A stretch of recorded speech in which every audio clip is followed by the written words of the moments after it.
श्री गणेशाय नमः।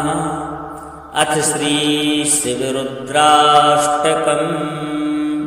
नमामि समीशाननिर्वाणरूपं विभुं व्यापकं ब्रह्मवेदस्वरूपं निजं निर्गुणं निर्विकल्पं निरीहं चिदाकाशमाकाशवासं भजेऽहं।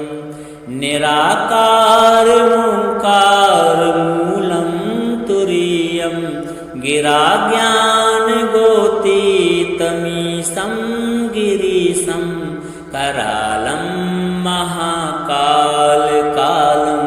कृपालं गुणागारसंसारपारं नतोऽहं तुषाराद्रिसङ्काशगौरं गभीरं मनोभूतकोटिप्रभाश्रीशरीरं स्फुरन्मौलिकल्लोलिनीचारुगङ्गा लसद्भालबालिन्दुकण्ठे भुजङ्गा चलत्कुण्डलं रुसुनेत्रं विशालं प्रसन्नाननं नीलकण्ठं दयालं मृगाधीशचर्माम्बरं मुण्डमालं प्रियं शङ्करं सर्वनाथं भजामि।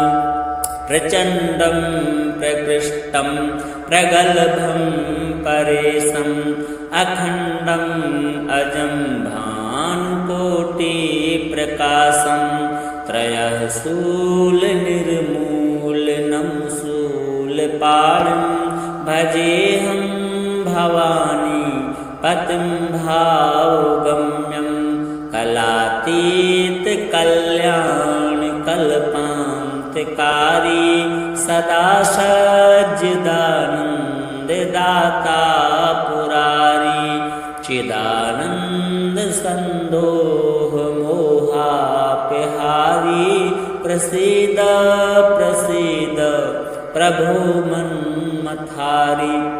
न यावद् उमानाथ पादारविन्दं भजन्ति लोके अरे वा नराणां न तावत् सुखं शान्ति सन्तापनाशं प्रसीद प्रभो सर्वभूताधिवासं। न जानामि योगं जपं नैव पूजां नतोऽहं सदा सर्वदा सम्भुतव्यं जराजन्मदुःखौगतातप्यमानं प्रभो पाहि आपन् नमामीश शम्भो प्रभो पाहि आपन् नमामीश शम्भो प्रभो पाहि आपन् नमामीश शम्भो। रुद्राष्टकमिदं प्रोक्तं विप्रेण हरतोषये ये पठन्ति नरा भक्त्या तेषां शम्भु प्रसीदति। नमामि समीशाननिर्वाणरूपं विभुं व्यापकं ब्रह्मवेदस्वरूपं निजं निर्गुणं निर्विकल्पं निरीहं चिदाकाशमाकाशवासं भजेऽहं। निराकारमोङ्कारमूलं तुरीयं गिराज्ञानगोतीतमीशं गिरीशं करालं महाकालकालं कृपालं गुणागारसंसारपारं नतोऽहं तुषाराद्रिसङ्काशगौरं गभीरं मनोभूतकोटिप्रभाश्रीशरीरं स्फुरन्मौलिकल्लो लिनी चारु गंगा लसद भाल बालिंदु कंठे भुजंगा चलत कुंडलं रुसुनेत्रं विशालं प्रसन्नाननं नीलकंठं दयालं मृगाधीशचर्माम्बरं मुण्डमालं प्रियं शङ्करं सर्वनाथं भजामि प्रचण्डं प्रकृष्टं प्रगल्भं परेशम् अखण्डम् अजं भानुकोटिप्रकाशं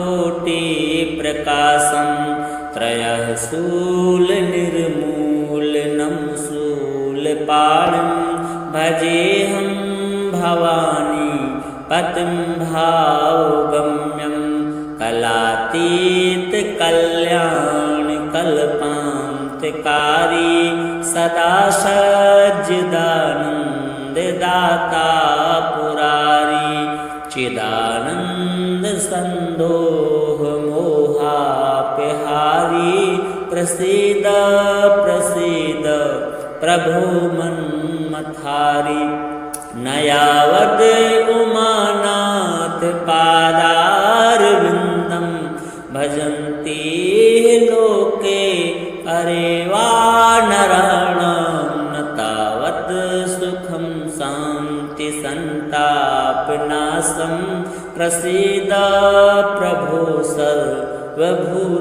सर्वभूताधिवासं न जानामि योगं जपं नैव पूजां नतोऽहं सदा सर्वदा सम्भुतोऽभ्यं जराजन्म दुःखौगतातप्यमानं प्रभो पाहि आपन् नमामि शम्भो प्रभो पाहि आपन् नमामि शम्भो प्रभो पाहि आपन् नमामि शम्भो रुद्राष्टकमिदं प्रोक्तं विप्रेण हरतोषये ये पठन्ति नरा भक्त्या तेषां शम्भु प्रसीदति नमामि समीशाननिर्वाणरूपं विभुं व्यापकं ब्रह्मवेदस्वरूपं निजं निर्गुणं निर्विकल्पं निरीहं चिदाकाशमाकाशवासं भजेऽहं निराकारमोङ्कारमूलं तुरीयं गिराज्ञानगोतीतमीशं गिरीशं करालं महाकालकालं कृपालं गुणागारसंसारपारं नतोऽहं तुषाराद्रिसङ्काशगौरं गभीरं मनोभूतकोटिप्रभाश्रीशरीरं स्फुरन्मौलिकल्लोलिनी चारुगङ्गा लसद्भालबालिन्दुकण्ठे भुजङ्गा चलत्कुण्डलं रुसुनेत्रं विशालं प्रसन्नाननं नीलकण्ठं दयालं मृगाधीशचर्माम्बरं मुण्डमालं प्रियं शङ्करं सर्वनाथं भजामि प्रचण्डं प्रकृष्टं प्रगल्भं परेशम् अखण्डम्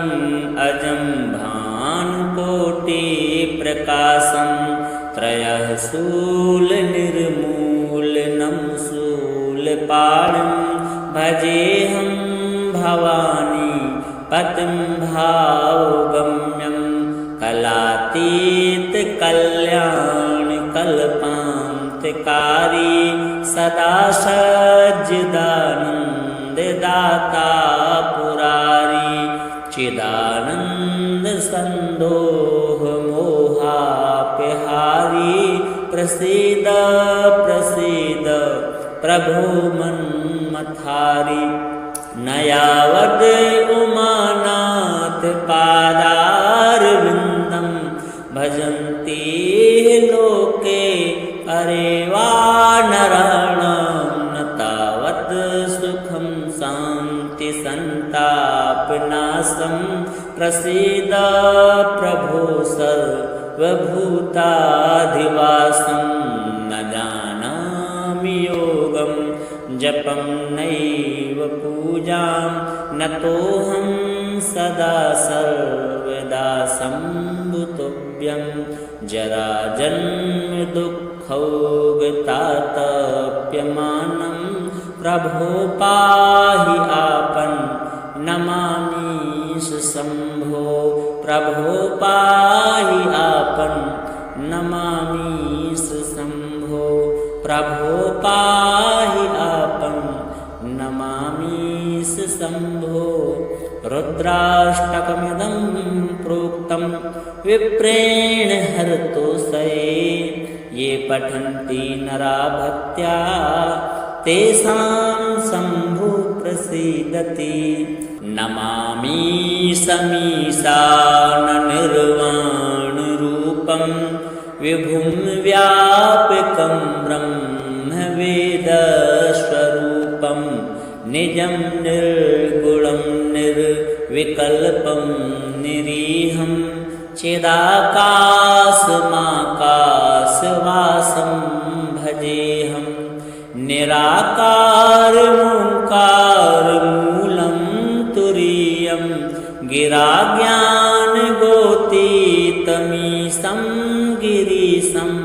करालं महाकालकालं कृपालं गुणागार संसारपारं। नतोऽहं तुषाराद्रिसङ्काशगौरं गभीरं मनोभूतकोटिप्रभाश्रीशरीरं। स्फुरन्मौलिकल्लोलिनीचारुगङ्गा लसद्भालबालेन्दुकण्ठे भुजङ्गा। चलत्कुण्डलं रुसुनेत्रं विशालं प्रसन्नाननं नीलकण्ठं दयालं। मृगाधीशचर्माम्बरं मुण्डमालं प्रियं शङ्करं सर्वनाथं भजामि। प्रचण्डं प्रकृष्टं प्रगल्भं परेशम् अखण्डम् अजं भानुकोटिप्रकाशं। त्रयः शूलनिर्मूलनं शूलपाणिं भजेऽहं भवानी पतिं भावगम्यं। कलातीतकल्याणकल्पान्तकारी सदा सज्जिदानन्ददाता पुरारी। चिदानन्दसन्दोहमोहापहारी। प्रसीद प्रसीद प्रभो मन्मथारी। न यावद् उमानाथ पादारविन्दं भजन्ति लोके अरे वानराणां न तावत् सुखं शान्ति सन्तापनाशं। प्रसीद प्रभो सर्वभूताधिवासं। न जानामि योगं जपं नैव पूजां न तोऽहं सदा सर्वदा सम्भुतव्यं। जराजन्म दुःखौगतातप्यमानं प्रभो पाहि आपन् नमामि शम्भो। प्रभो पाहि आपन् नमामि शम्भो। प्रभो पाहि आपन् नमामि शम्भो। रुद्राष्टकमिदं प्रोक्तं विप्रेण हरतोषये। ये पठन्ति नरा भक्त्या तेषां शम्भु प्रसीदति। नमामि समीशाननिर्वाणरूपं विभुं व्यापकं ब्रह्मवेदस्वरूपं निजं निर्गुणं निर्विकल्पं निरीहं चिदाकाशमाकाशवासं भजेऽहं। निराकारमोङ्कारमूलं तुरीयं गिराज्ञानगोतीतमीशं गिरीशं करालं महाकालकालं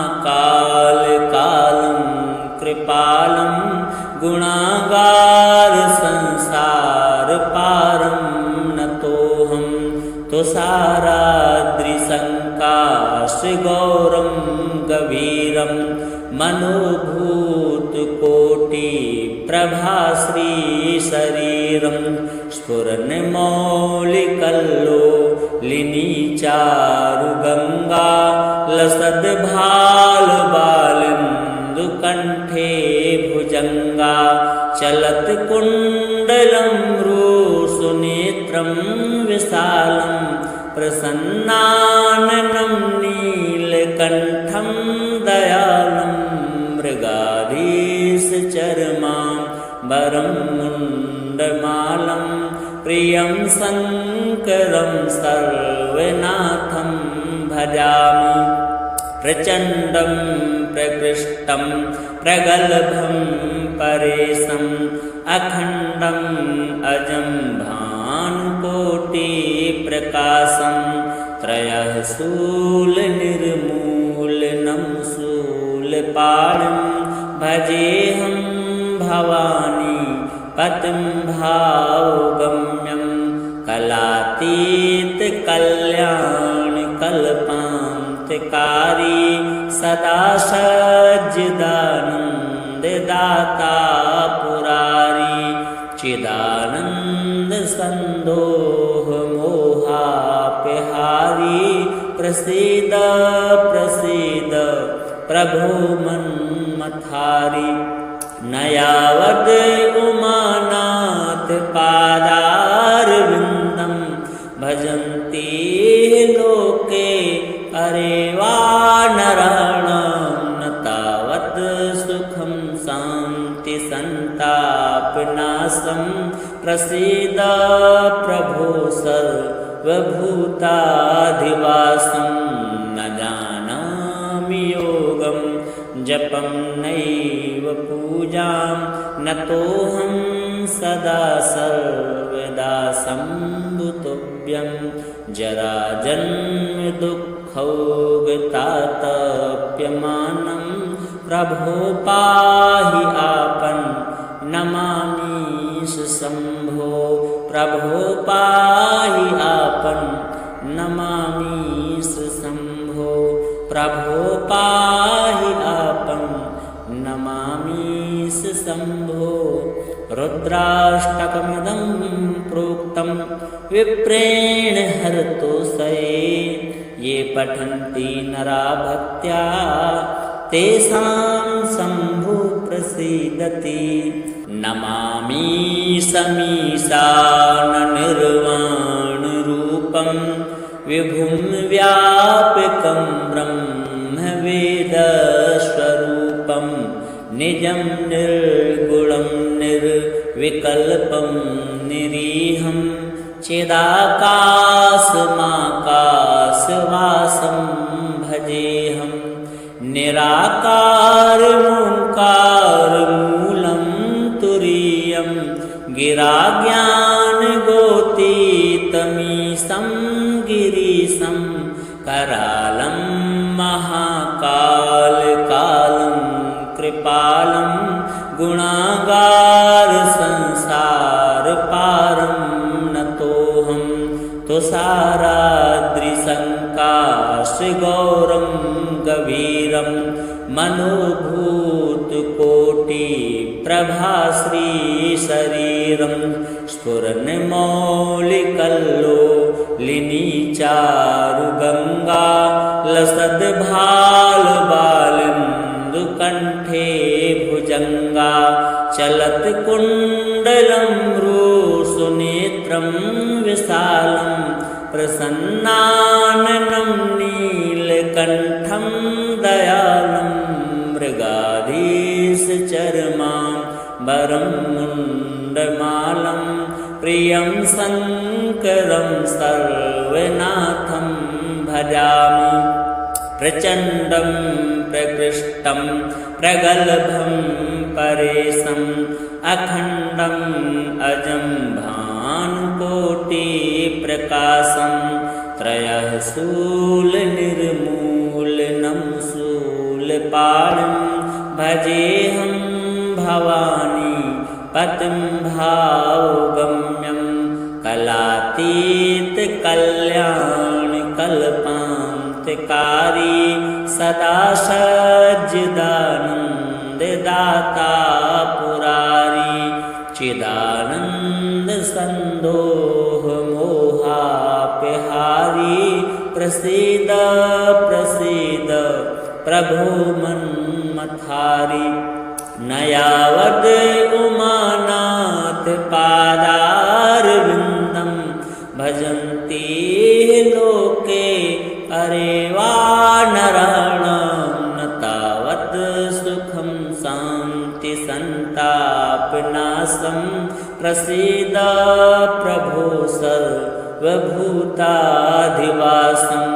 न जानामि योगं जपं नैव पूजां नतोऽहं सदा सर्वदा सम्भुतोऽभ्यं जराजन्मदुःखौगतातप्यमानं प्रभो पाहि आपन्नमामीश शम्भो प्रभो पाहि आपन्नमामीश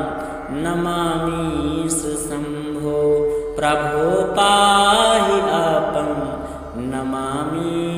शम्भो रुद्राष्टकमिदं प्रोक्तं विप्रेण हरतोषये ये पठन्ति नरा भक्त्या तेषां शम्भुः प्रसीदति।